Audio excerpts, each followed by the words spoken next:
Today, we'll be discussing joke theft in comedy, and we'll also look at some medical TV shows and movies and ask the question, did they get it right? This is Doctor versus Comedian.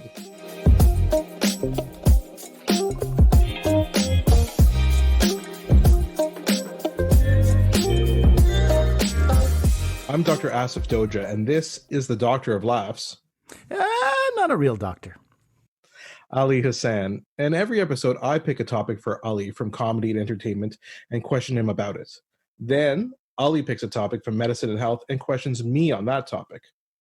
So later on, we're going to be talking about medical TV shows and movies and asking the question, did they get it right?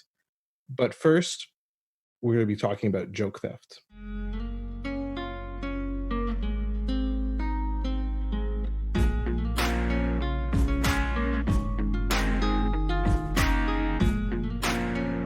So, Ali, we're going to be talking about joke theft in comedy. I think before we get started, maybe we should just, for our listeners, define what joke theft is to you. Yeah, I mean, we should define it to listeners because, in fact, it's the listeners who would be sort of least affected by joke theft. Something that's so precious to comedians and creative people, performers. But audiences would be like, I don't really care who wrote that joke. And that's the most unfortunate part about it, that when you start championing your own cause, that somebody stole my joke, you don't really have an audience on your side. So it is this idea of, quite simply, you creating something, taking a thought, an idea you have, and working it. And sometimes, you know, your bit, your joke can take years, quite literally years, until it is in that final polished form where you could, you know, take it to a TV set or a late night set or whatever the case might be. And then joke theft is quite simply somebody strolling up, hearing the joke and going, I like that joke, I'm going to start using it, with no actual effort of their own. It's no different from you studied for an exam in high school or college, and somebody just, having done no effort, took all your answers. And you'd be hard-pressed to find anybody who's really super comfortable with that. But sometimes, in our case, it's you're taking money out of somebody's hands, quite literally, in the case of professionals who are comedians. And I guess sometimes it may be hard to actually prove joke theft, and maybe I'll use an example to kind of illustrate this. Mm-hmm. So most people here don't know this, but some time ago, I tried to do a stand-up comedy set, right? I went to an amateur night here in Ottawa. Yeah, you didn't just try. You succeeded. Oh, that's so nice. One day that will be unearthed from the vault, and people may be able to hear that. So I did about an 8-minute comedy set. And it was a night that Ali was actually here in Ottawa hosting the amateur night. And so I went and did the set, and basically I had this joke. And so the joke is about an airplane. So, you know, when you're on an airplane and you're heading someplace south, like Mexico or the Caribbean or something like that, and the plane touches down, why is it that everybody suddenly breaks into applause? Right? And why are we applauding the pilot? He did his job perfectly normally. He landed the plane safely and we didn't die. That deserves applause? And I was thinking, you know, what if the opposite would happen, right? Like, what if there was some turbulence on the way down and people were like, boo, boo, you suck, right? So that was basically the joke. And so that was part of the set. And, well, Ali, why don't you tell us what happened next? Because you were in Toronto a couple of weeks later, which, for those of you who don't know, Ottawa and Toronto, about a 4-hour drive away in Canada. Yeah, I was, so you had sort of run your set by me before you had performed it. So I already enjoyed that joke because you went into a territory that's what we call very hacky. It's been done to death, airplane travel. Right. I mean, Jerry Seinfeld alone has probably done 80% of all the material that's worth listening to. And that was in the 80s. So I felt like you went into a pretty hacky area and you came out with a pretty fresh take that I had never heard before, booing an airline pilot. And I thought it was great because there's an act out, there's a great visual in it. And I was, I was proud of you for having put that on stage. But then 3 weeks later, I'm in Toronto and I hear somebody tell the exact same joke. And I was like, wait a minute, how have I gone this many years of my life never having heard it? Then my buddy tells the joke. Then 3 weeks later in a city, my first instinct was to be to call you, and then also to start investigating where this guy was 3 weeks ago, and if this is, and obviously there was no follow through on my part, but I was very passionately angry on your behalf in that moment. But you also have to take a step back and be like, okay, listen, in any city in North America, there's like 100 comedians. In the large cities, it goes into the thousands, right? Right now in Tulsa, Oklahoma, is Tulsa in Oklahoma? It is. I thought it was in Nebraska for a second. Jesus, sorry. Tulsa, I'm very sorry. Tulsa, Oklahoma right now, you could have some comic thinking about this exact same idea if it wasn't a pandemic, putting it on stage. So you have to be a little bit less precious about these things. But it was just the proximity in distance from you to your joke, and the proximity of time. It had just been a few weeks. And I was kind of like, in my head, I created an entire narrative. Like, this guy was like, oh man, that guy was a doctor. He's not even a comedian. He's never going to use this joke. I'm just going to take it. And so that actually happens to be true. You never did another set again. Unrelated to that guy. How'd that guy know? Yeah, but that's where joke theft lives. It lives in sort of some level of resentment on the part of the other performer. And Patton Oswalt, in fact, has written it was like a letter to himself, open letter to himself about a number of things, but especially about joke thievery. And he wrote about that it's people's resentment.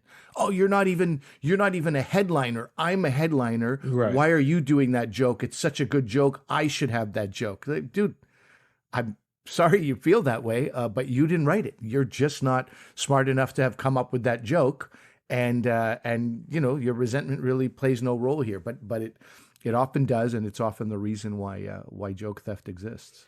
Well, I want to get into that in a second, which is basically what you would do, like especially if you're someone kind of lower on the totem pole in comedy, what would you do? But I want to get back to one other thing you mentioned, which is the possibility maybe this guy did hear my joke. It's possible, but it's also what you talked about, that common things are common, and there are some common things that are funny, right? Mm-hmm. And it's certainly possible to come up with similar jokes in completely different people who just have a good sense of humor. Absolutely. So this is called parallel thinking, and it happens all the time. And in fact, there's a very famous case with Conan O'Brien, who actually settled with somebody who accused him of stealing his jokes. It's a writer. He's a joke writer, professional joke writer. He's written for a number of high level comedians. I can't remember his name, Kassenberg potentially. Anyway, he accused Conan of stealing. Not just accused, but I mean his lawyers got involved. It's like, you took this joke. Look, I posted this joke on Twitter, and then one of your late night writers from your writing team took the joke, and you did it 2 days later on your show. And he sued him, and Conan settled with him. And Conan immediately after settling, had one of the writer's assistants sort of monitoring more carefully, not just that guy, but other accounts. Like, are we just ripping off jokes? And Conan immediately realized, he said, this guy, after I did my monologue, has had like 15 jokes on Twitter that I've done.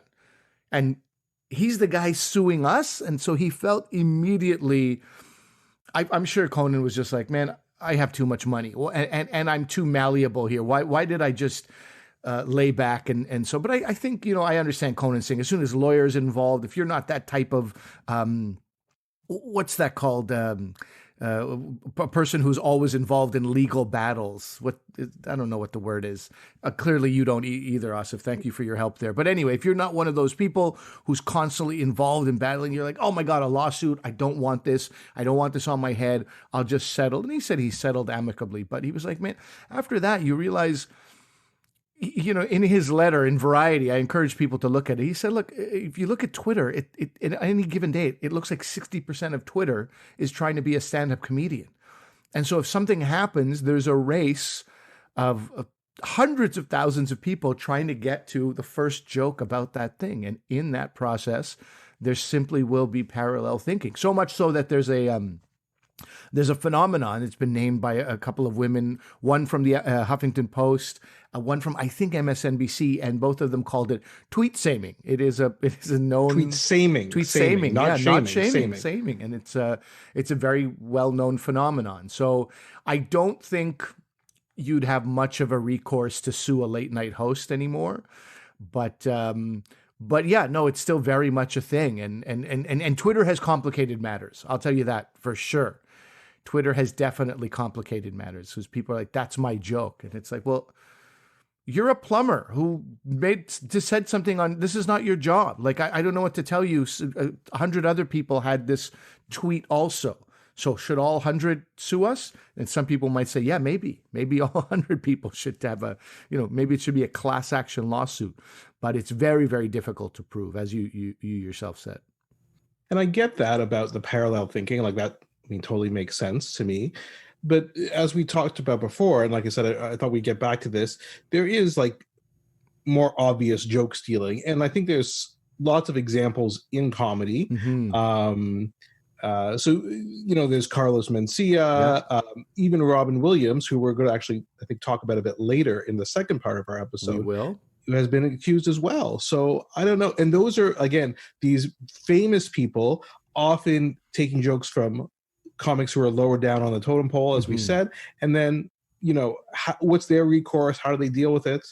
Well, Carlos Mencia, who I encourage no one to look up, was a real piece of trash human being. He came from that place of resentment, definitely, and just took jokes wherever he felt like it.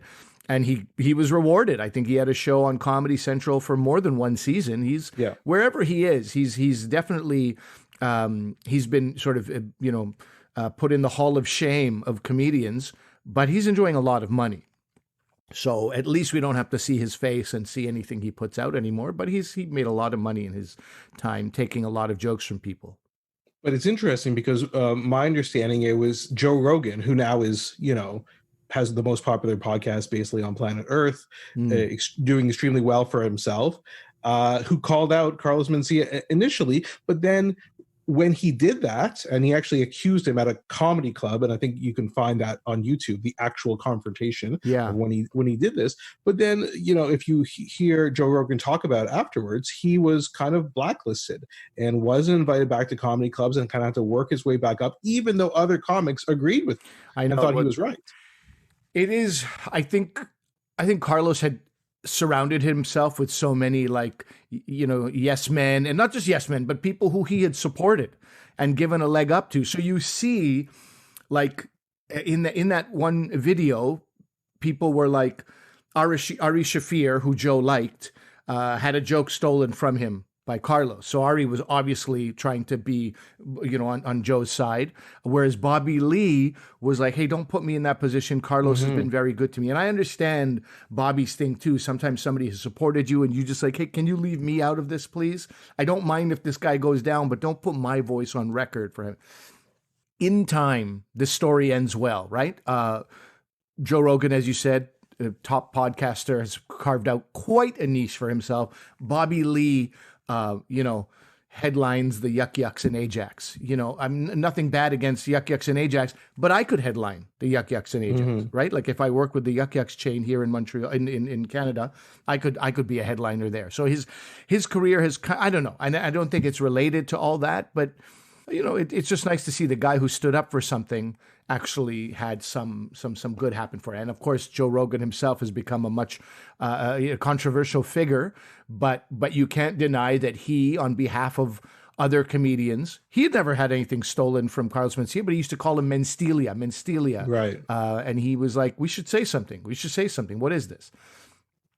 So he had the integrity to say something where others couldn't. In Robin Williams' case, I don't think it's resentment. I think it was a guy who was, first of all, very, very high in demand. I mean, he was like, every late night show wanted him on. They would have had him on a weekly if they could. He was an insane entertainer. Late night talk shows, comedy shows, they all wanted a piece of Robin Williams. So what happens is that you have to have something new and fresh and creative to say every week. And, people should understand, like, sometimes it takes you a year to get a great 5-minute set. Sometimes it takes you longer. So this guy would have to have a new 5 minutes every probably month. And that doesn't seem difficult, but to have tried and true that works, that kills, it does take time. And so I think at some level he was like, okay, that joke sounds good. I'll do a version of that. He was also on a lot of cocaine. He was also fried out of his mind. Right. So probably not even realizing what he was like digesting and taking. And I don't think it was resentment, but I think it was like a bunch of different factors. That's what I was going to say. I think Robin Williams' comedy is so different in that he's going, not a mile a minute. He's going 100 miles a minute, right? He is going so fast. The amount of jokes that he'll have in an 8-minute set is probably double or triple than the average person. And his is almost stream of consciousness, right? So he maybe even subconsciously pulling from other things he's heard and other comedians he's heard. Yeah. Again, I don't know, but that's, something I thought about a lot when I heard about his joke theft. And I think the general public, if they haven't tuned out already on this subject, like, who cares? It's you see that. You actually see that. There's a comedian named Nick Thune, very funny guy. I have in the pandemic seen him in 3 different films, just me personally. I'm not even searching for Nick. I'm like, oh, there's Nick again. There's Nick again. Some of them indie films, some of them bigger films. He's a good actor, great performer. And somebody on Twitter took a joke that he made on Twitter. Right? So he tweeted a joke and then he was like, you took my joke, and then repurposed it. But that person was like, I don't know, a dental hygienist or something. And so people were like, dude, why do you care? Who cares that somebody with her own totally random following got some play? You're a professional performer. This doesn't affect you. And he was like, no, I want to say something about it because it does bother me and I can say something about it, so I will. But to the general public, he kind of looked like a whiny kid. The public is like, you have success, you're doing fine. What do you care if somebody? But I know where he's coming from. He's also coming from, this is a slippery slope. You let this slide, slide, you act like, oh, I don't care about this. And next thing you know, material that you've taken a long time to create and write is just being used willy-nilly because you didn't take a stand originally. And you have all that quote unquote baggage of knowing all these stories from years, things that happened to you, things that happened to friends, people who you hated doing this to other people, and all that sits in your head, and you watch some person from wherever. Do I say Tulsa again? From Tulsa, take your joke, and I only know one city in the world. And I can understand why you'd be furious about it, but it doesn't look good to the general public, unfortunately. And so, in the end, your question was, what do you do? What would I do about it? I think that's where you're going. What do you actually do? A punch in the face has been something many people have used, the technique used. Because you know why? Because once somebody uses your bit in sort of a high-profile situation on television, on a late-night show, it's actually no longer your bit effectively. Right, it's gone. It's gone. You can't be like, that's my joke. Well, that guy just did it for 3 million people on a late night show. So not really. You've lost your joke. Mm-hmm. So all the work that you put into that joke and all the experiences you've had telling that, all gone, all for nothing.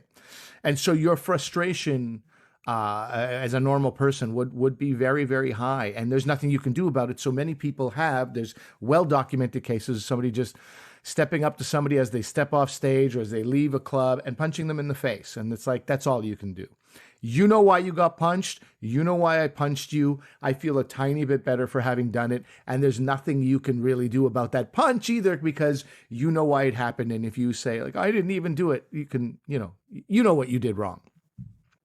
As a non-violent person, as a guy whose hand would hurt if I punched somebody in the face, I don't know what my recourse is. Honestly, what I've seen now, where Twitter can actually help or social media can actually help you, is you put up 2 videos side by side. I've seen a lot of people do that. Right. Here's his joke.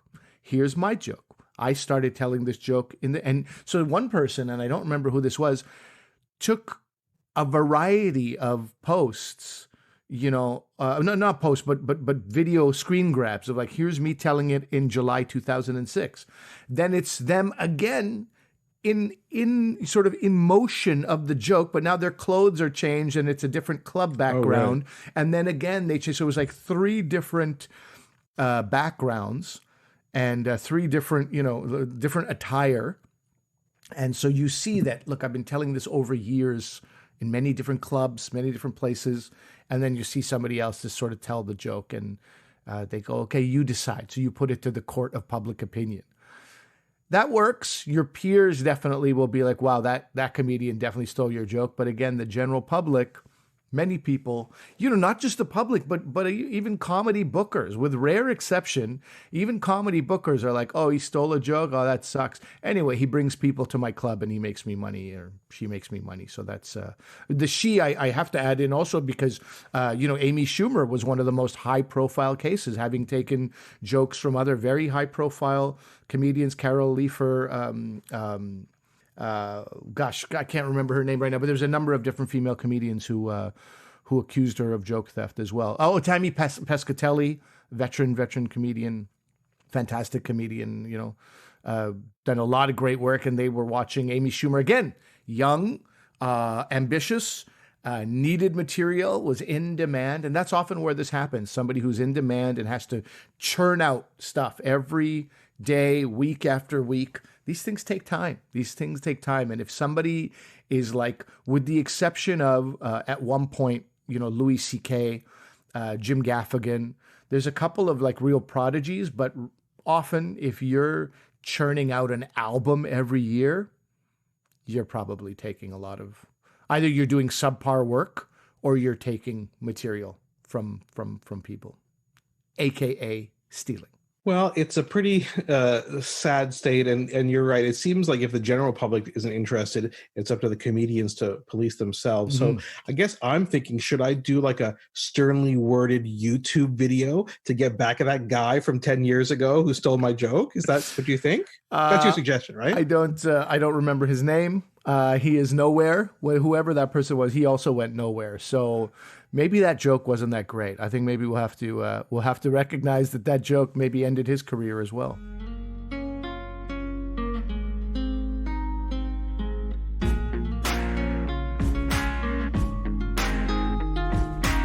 Okay, now Asif, my question for you comes from, do you remember a certain person named Oprah? Do you remember Oprah?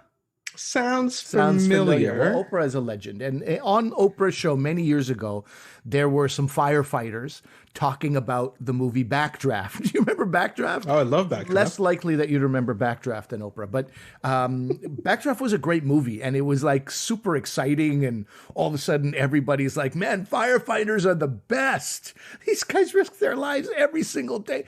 And these firefighters on Oprah were like, some of them were like, I've been working 20 years, never seen a backdraft. Somebody was like, I've been working 30 years, seen it twice.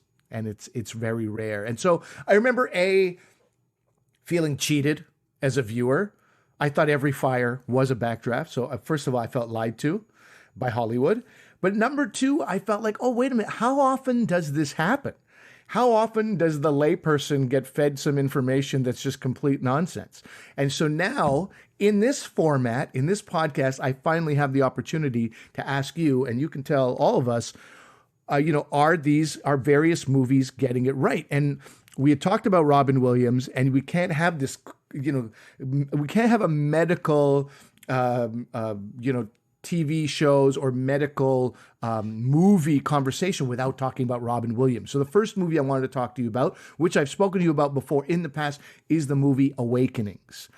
Did Awakenings get it right from a medical perspective? Well, I mean, first of all, I got to say, I love Awakenings. It's one of my favorite movies. And it came out around 1990. And this was, Robin Williams plays, a fictional neurologist, but really it's based on Oliver Sacks, who was a neurologist and wrote the book Awakenings in the 1970s. And you yourself are a pediatric neurologist. People should if they don't know. So, and in fact, Oliver Sacks is one of the reasons I went into neurology. I love his books. He's a real inspiration to me. So I love Oliver Sacks. Mm-hmm. And so this movie, like it really affected me. Basically, in the movie, this doctor played by Robin Williams finds a bunch of patients who have been chronically admitted to a hospital because they had what's called encephalitis lethargica. So they had basically a flu epidemic caused these patients to have inflammation in their brain, and they had what's called this encephalitis lethargica, where they were kind of basically sleepy, comatose, catatonic for years and years. And he thought that maybe if you gave them this drug levodopa or L-Dopa, that may restore some of their functioning, and it did. And so Robert De Niro plays a patient who is awakened after decades and has to deal with basically he time travels, right? Not literally, but figuratively. Sure. Where now he's in the future, and he has to deal with all the time has changed so much, and how he kind of interacts with that. And of course, a slight spoiler, but this really happened. The effects wore off over time, right? And these people who had awakened slowly go back into their catatonic state. I think you can forgive yourself for giving people a spoiler from a movie from 1990. Huh? You had enough time. 30 years ago. Yeah, you had enough time. If you haven't seen it, that's your fault. But watch it for those performances, both Robin Williams, both Robert De Niro, but especially Robin Williams. Oh, amazing. And so I would give this a high grade. So how do you want to grade these? Well, was L-Dopa a real thing? Shows? I know L-Dopa is a rapper now, a very famous. I did not know that. I did not know that. But it's levodopa is a real medication, and we use it sometimes in neurology. It's used for Parkinson's disease the most. Okay, definitely. So it's a commonly used medication nowadays. Okay, so what part of this movie was fictional? What part of the movie was fictional? Yeah. The fact that they focus on this one person, I'm not sure that person ever existed. Okay. And so they kind of amalgamated all these stories into this one kind of person. And if you watch the movie, this person has a romantic relationship with somebody he meets in the movie, like Robert De Niro's character, the patient. Sure. And so, it's that stuff is obviously kind of made, but in terms of the medicine is very solid in it. Right. Okay. So then that was that one gets an A+, or I don't know. Should we grade it with some medical instruments? Thermometers in the bum? How many thermometers in the bum does that get? Don't know. It's a bit inappropriate. Yeah. I'm not sure if it's a good thing or bad thing if you get a high score. Right. Stethoscopes. Okay. Well, let's say stethoscopes. So I'll give this 9 out of 10 stethoscopes. Okay, great. Staying with Robin Williams, another very famous movie, also in the medical world, Patch Adams. How did Patch Adams do? Oh, God. Please, God. I feel a stethoscope just dropped on the ground. I have to be a bit careful. This is one of my wife's favorite movies, and my wife is also a physician. But this movie is, so it came out in the late 1990s. And this was supposed to be the biography of Hunter Doherty, nicknamed Patch Adams. He's a real physician. He's a real clown, actually, like clown in a medical setting. And it's supposed to be all about his life. And, I'll take a step back to talk about Hunter Adams, Patch Adams, because really a great man. He's in his 70s now. Obviously wanted to bring aspects of caring and this clowning and this joy to patients, but he really had a mission in West Virginia to build a non-profit free hospital in America, which is relatively uncommon, and free for everybody who went there. And that's good. There's a place there, the Gesundheit Institute, but he has a dream of expanding it and making it this huge free hospital.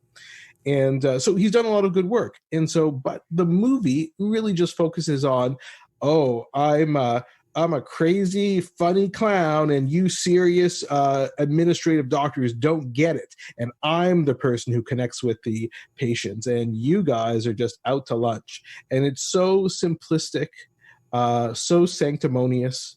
I mean, you don't need to put on a red nose and act like a goof to connect with patients, especially the pediatric patients. I don't act like a goof that often in front of my patients other than telling them dad jokes, but it's not necessary. And so I really thought it simplified it. And if you look at the critics from that time period, Lisa Schwartzbaum from Entertainment Weekly gave it like an F. Roger Ebert and an F for fantastic? and the other F. The other F, okay. The scholastic F. Okay.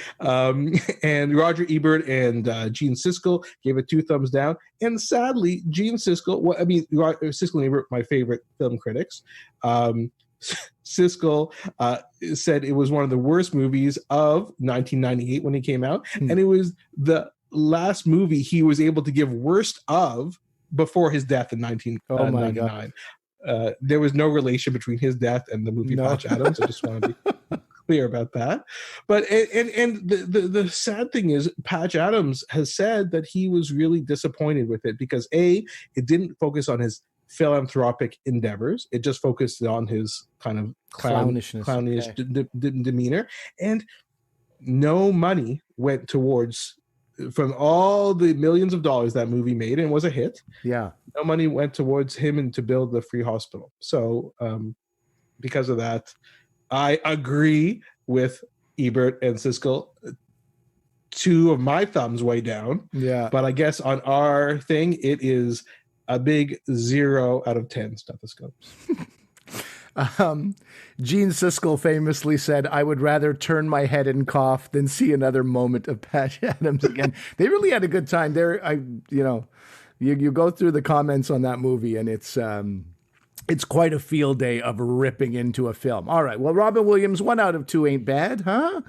Nice. And don't get me wrong, we love Robin Williams. You and I, of course, he is one of the best actors. It's very sad that he's left us, but you listen, and I just praised one of his movies, so I think it's fair to openly criticize that one. Of course. Now let's talk about another actor who I just absolutely love. He's not just an actor; he's just an insanely talented, creative person, and he raised me. He had a role in raising me, even though I think he's younger than me. But Neil Patrick Harris. Oh yeah. Some of you may remember, some of you may not. He was Doogie Howser. And Doogie Howser became so much part of society that we would tell people, look at this guy, he's a Doogie Howser over here. Check out Doogie Howser. Like, it was just constantly, if you skipped a grade, hey, way to go, Doogie. Right. Like, it was everything. It was everywhere. And I don't know, at no point did I ever question, I'm sure at one point I was like, come on, a kid doctor, but then at some point it just became so normal. Like, oh, man, why not? Why not? You know, the human brain is a complicated place. Maybe there can be genius kids who could be teenagers and doctors. Did Doogie Howser get it right? And also, before you answer, know that this show it means everything to me. So go easy here. This TV show came out when we were in high school. And so we were on the same age as Doogie. I love that show. It's created by Stephen Bochco and David E. Kelly, who are Uber producers now in back then and now in Hollywood. And he was, I think, Doogie Howser's character was by age 14, I think, went to finish med school and then was starting his residency basically when other people would be in high school. And it's not that dissimilar. In fact, when I was in medical school, a year below me, there was someone who started medical school at age 18. So in other words, had finished their high school, undergraduate, everything, and starting medical school by age 18. So it's not impossible, I guess. And I, similar to you, have fond memories of that show. Again, it was just kind of living through that same age and Doogie Howser. And I think I may be a bit skewed by how much I like the show and his interactions with his buddies and Wanda, his girlfriend, and the physicians and nurses at the hospital, and him typing at the end of it, his diary on his DOS computer. But so I may be a bit biased by my fond memories, but I'll give it like a 7 out of 10. Okay, not bad, not bad. You, I can still keep my head up high for believing in that show. Okay, I want to stay in the comedy world, move into the 2000s. A show that gave me a lot of laughs, but I assume medically may not have been sound, was the show Scrubs. Really like a great comedy show. How did you feel about Scrubs? How did that work out? How many stethoscopes are we giving these guys? Well, again, like Scrubs, I think it mirrored my life again, because while JD, the main character played by Zach Braff, was starting his residency at the fictional Sacred Heart Hospital, the TV show came out in 2001, and I started my residency in 2000. So it was around the same time. And so, and I, another show that I love, like created by Bill Lawrence, who has made Cougar Town. He's made the new show Ted Lasso, which if anyone hasn't seen that on Apple Plus, it's amazing. Recommend. And I loved it. And in fact, I would say there's no better TV series that encompasses the life of being a resident in medicine that I've seen. And you might think, yeah, but it's a comedy. What about, the quick asides and the jokes and him joking around with Turk, right? And all these things. But that's all part of it. Like, you do joke around and laugh at work, and then you'll have these very serious, sad, and somber times as well. And that's the dichotomy of being in medicine, is sometimes you have to laugh to get through the day and things like that. And I thought it was so well encompassed by that television show, and how it turned things on its head, right? Like John C. McGinley played Dr. Cox on the show, and he was a jerk, but the lessons and the mentorship that he provided to JD in the show, really, you could see those parallels in real life as well. So listen, this show, Scrubs, I think, for its representation, 10 out of 10 stethoscopes. Amazing. That's great. Okay, so let's end on a couple of more serious shows that took themselves pretty seriously and seem to take the medical world seriously. I want to talk about House. So I only can judge House based on acting performance, and I think that actor, Hugh Laurie, I still can't. The first time he had a British accent, I was like, what? Speaking of being lied to, I was like, you phony, you fraud. How could you do this to me? But it only served to, further entrench my belief in this guy's fantastic acting. But how does it do as a medical show? So House, again, I really liked it. And again, I'm taking my biases right at the top. House started in around 2004, 2005. And that's when I started my independent practice as a pediatric neurologist. I think, would someone who's as crotchety and addicted to pain medication as House really survive in a teaching hospital as long as he did? Probably not. But that is a lot of the conflict in the show. I mean, it doesn't hide away from the fact that he has some supporters and a lot of detractors. And he's also part of this division of what's called diagnostic medicine. Well, that's what I wanted to ask you. Is that a real thing? He's like a medical private investigator or something. Right. So that's where so in terms of the overall concept of solving medical mysteries, I mean, that's what I love about neurology specifically, but medicine in general, is that I love it. Like trying to figure out what's going on based on the clues of how a patient presents, like what their story is, when you examine them, what it shows, what the MRI shows, how you add all those things together. I mean, that's why I practice medicine. And so to encompass that was amazing. I loved it. They had a neurologist played by the great Omar Epps on that. So I identified with Omar Epps' character. But there's no diagnostic medicine. That doesn't exist. All medicine is diagnostic by definition, because one of the purposes is to come to a diagnosis, right? So that doesn't exist. So that was a bit of a stretch. And they also did some things as you said, they were like private investigators, right? They'd see the patient in the hospital, and then they'd go and like break into their house to like look for clues and what they could have been poisoned with. I mean, this is ridiculous. You're going to go to jail if you do that. So I am torn a bit, because that stuff is a bit ridiculous, but the actual medical diagnoses they came up with was correct. Like that's how a patient were presented. That's how you would think, they have this diagnosis. Do they have that diagnosis? So I would give House probably an 8 out of 10 stethoscopes. Pretty good. Way to go, House. Based on a completely faulty and non-existent premise, still gets an 8 out of 10. Okay. Another medical show that I remember quite well, even though I had no real interest in medicine, but somehow still found myself watching this show so often. That speaks to me as how great the show must have been. What did I, a wayward idiot in the 90s, know or care about medicine? probably just had a crush on George Clooney from an early age. Still do. Maybe that's why I watch it. But I wanted to know about ER. How did ER do as a show from a medical perspective? Yeah, I mean, that is one of my favorite shows. We know it was created by Michael Crichton, who we know Jurassic Park, but and Westworld. But in fact, Michael Crichton was a physician. A lot of people don't know that. So he was approached. John Wells was the producer. Spielberg was involved in the production as well to create this show. And so I think it's very influential in medicine. Like right now, you might see a lot of people, because of coronavirus, deciding to become an epidemiologist or an infectious disease specialist, which we wouldn't have. We don't even know what those terms were, 2 years ago. But now that's like the hot, epidemiology is like the hot thing.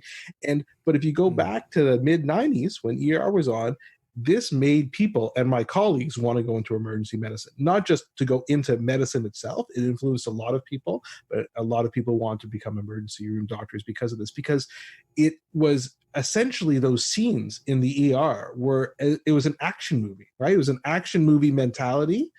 You remember, and I don't know how much of this was Spielberg or the other directors who were involved. They had some amazing directors on that show.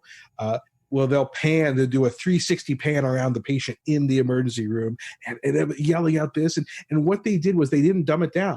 They were calling for things, right? Like, we'll do a Chem 7, which is something that we don't use that phrasing in Canada, but they order that in the States in terms of a blood chemistry panel. And they'll just call these things out. They never explained what they were. They just said, we're doing these things. Sure. And the chaos and the excitement that they created. Now, let's be honest, like, those things that occur in one episode of ER would probably happen in like 6 months in a regular ER, not in one day or one shift that's portrayed on the show. But I thought it was pretty good, and how you see these patients for this short period of time in the emergency room and the interactions you have with them, I thought was pretty good. And then there was a couple episodes which were just, I think blew my mind when they came out. Like Love's Labor's Lost. Do you remember this episode from the first season where Anthony Edwards' character, Dr. Green, deals with a woman who passes away in childbirth and having to deal with that and speak to the family about that and the tragedy that unfolds over the course of that episode. And then the one you said, George Clooney, the one that made him into an action star, in my opinion, at least back in the 90s. Now he's just become a great actor, was Hell or High Water. Do you remember that episode where he has to rescue the kid from the storm drain? You're giving my memory way too much credit, but he had to rescue a child from a storm drain. I don't even remember how this kid got caught in a storm drain, but he did. And and you can see, as you're watching the show, you can see a star, making performance by George Clooney. So anyway, many great episodes, many great actors over the years. But I think it was one of the first TV shows to really take medicine seriously and not dumb it down. So for that, I'll give it a 9 out of 10 stethoscopes. We'll end with a show that I was in not a great relationship for a few years, or less than a few years, but in this relationship I was in, the only thing that really gave us comfort and we would occasionally laugh together, my girlfriend and I, was this show, Grey's Anatomy. I have no idea why. I think just watching what's his name, Patrick Dempsey, just watching Patrick Dempsey made me happy. And also, I think, you cannot discredit Shonda Rhimes, who's a creator, showrunner of Grey's Anatomy, what she's able to do with television. And then eventually Sandra Oh came onto the show, or was she there at the beginning? Anyway, she's there at the beginning. She's there from the beginning. Sandra Oh, I thought some great performances as well. And Meredith Grey, I already like Meredith Grey from her role in the movie Old School. One of my favorite comedies. So I was like, this thing kind of works. It's got the right elements, good people. And of course I'm biased because it was, the one time a week where my girlfriend and I, who were not getting along, would have a little bit of a positive time. So how did it do as a medical show? Yeah. And I mean, I had the same sort of thing, though it was my wife, who I was married to at the time and still married to, but we would watch it together. She loved the show. And her and her friends would always talk about it. And I will support you with Sandra Oh, because she's from my hometown of Ottawa, Canada, yes. and she is great. And they took a specific tack, right? They were looking at surgeons specifically, right? And different surgeons in different fields, and they concentrated less on the medical aspect, which you could think of that was maybe a bit more House, and Grey's Anatomy was a bit more of the surgical aspect. So that definitely made it exciting with the surgeries and having to scrub in and the different things. And I think overall it was good. I think they had some good representations of surgery, obviously dramatized, but I thought it was fair. A lot of the hanky panky that goes on in the call rooms, and I mean, come on, that doesn't happen. Like we all know you'd be fired immediately if any of that happened. So that's a bit unrealistic. But I think the actual patients they saw in the surgery was not bad. So I'd give them a 7 out of 10 stethoscopes. I'm pretty impressed, with the exception of Patch Adams. I really thought some of these guys would go down because when I met a police officer on a film once, and he told me that police shows are unwatchable because he's like, we would never do that. You know how many, you need a warrant for that, or that's not how that goes. You can't just go do that. And he's like, in his mind, it's always, he gets jammed up within the first 15 minutes mentally. We're like, this show's so frustrating. The only show he could ever watch was The Wire. And he said, The Wire is the closest thing to reality. I'm going to ask you about one final show because it is, it's such a huge hit right now with so many people. I don't know it as well as I should, but I've been thinking about getting into it, and a lot of people are talking about it. It's The Good Doctor. How do you feel about this show? The Good Doctor is interesting. It's actually also created by David Shore. David Shore created House as well, right? So, and I think they're trying to compare House with the main character Sean Murphy on The Good Doctor. So House is this, crotchety guy, whereas I guess Sean Murphy, who's played by Freddie Highmore, who we might remember from Charlie and the Chocolate Factory, movie, the Tim Burton movie. Sure. So he is autism in this show, right? That's the plot. It's basically he's a brilliant person with autism, and he becomes a surgical resident at this hospital in San Jose, California. And so I've watched a couple episodes of this show. It's interesting. House is too crotchety, and this guy is too removed, right? He doesn't know how to do social interaction because of his autism. I would say there's more problems with this show, right? There's problems with, again, hanky-panky in call rooms. There's problems, and people like subordinates getting involved romantically with people who are their superiors. Like, I mean, we all know this can't happen anymore. It happens. It happens. Inappropriate. And this portrayal of autism. I mean, they have, I won't try to spoil it for people, but they have some flashbacks to some key moments from Sean Murphy, the main character's life, things that happened when he was like 10 and how that impacts him later on. But it's almost like he didn't learn anything in between. Like you have a flashback to when he was 10 where he learns like the best way to get a neighbor's attention is to throw a rock through a window. And then as an adult, when he's trying to get a pathologist to run a test, he's like threatens to throw a rock through the window of their office. I mean, come on. I mean, what? He learned, life in those 15 years in between those two scenes, right? And the fact that you think that someone who has autism wouldn't learn like that, I found it pretty unrealistic. So I think their portrayal of autism, the portrayal by Freddie Highmore is actually very good. He's a great actor doing a great job. I think the writing is a bit weak. The medicine, I think, is reasonable.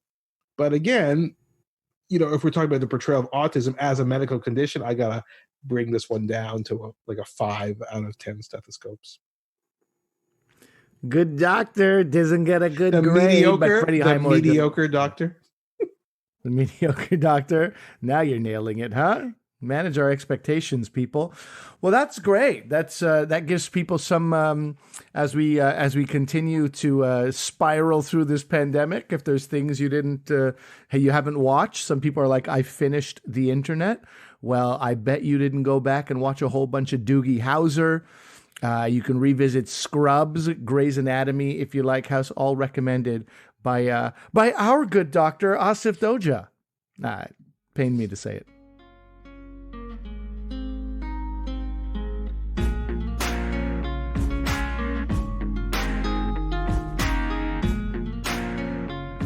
So that's our show for today. Ali, before we go, anything to plug? Sure, man. You want to, if you're in the podcast world, you like eating and drinking, I've got a podcast with a friend, Marco Tempano, called Eat and Drink, where he makes a cocktail and I give you some recipes or a recipe for some great dishes. Also, I have a book coming out in October 5th. My book, Is There Bacon in Heaven? Modeled after Judy Blume's Are You There, God? It's Me, Margaret. Not really, but she's an influence. That comes out with Simon & Schuster. How about yourself? What are you plugging, bud? I'm just plugging this podcast, and I'm hoping that people will subscribe to it on Apple Podcasts, on Spotify, wherever you get your podcasts. Leave us a 5-star rating and review. It really helps us out. And make sure to follow us on Twitter and Instagram.